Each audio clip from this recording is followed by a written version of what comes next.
Hi everyone! Today, we are going to show you how to draw a racing motorcycle step by step. Grab a pencil and paper and let's get started. Step 1. Draw the bike head. Draw a less than sign in the upper left part of your page. Extend an oblique line from the bottom, add some wavy lines on top, and connect the dots. Step 2. Draw the windshield and headlights. Draw irregular ovals over those wavy lines to create the windshield and headlights. Step 3. Draw the main body. Draw a pentagon in the middle, connect it with the head. Before we continue, take a second to like this video and subscribe to our channel.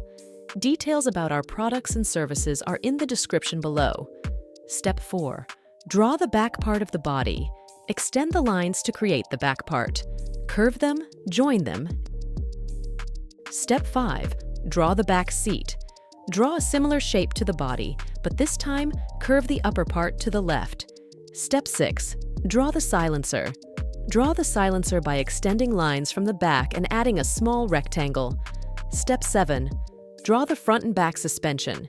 Extend an oval for the back suspension and a small rectangle below the head for the front. Step 8. Draw the front and back fender. Draw curved cones for the fenders on both sides of the front suspension.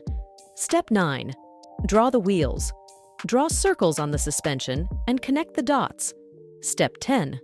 Draw the handlebar and the grip. Draw 3 small connected rectangles for the handlebar and grip. Adding background to your drawing. A road. Make sure it doesn't overlap, and erase any unwanted lines. Adding colors to your drawing. Grab your coloring supplies, make it vibrant, and bring your racing motorcycle to life. We hope you enjoyed learning how to draw a racing motorcycle.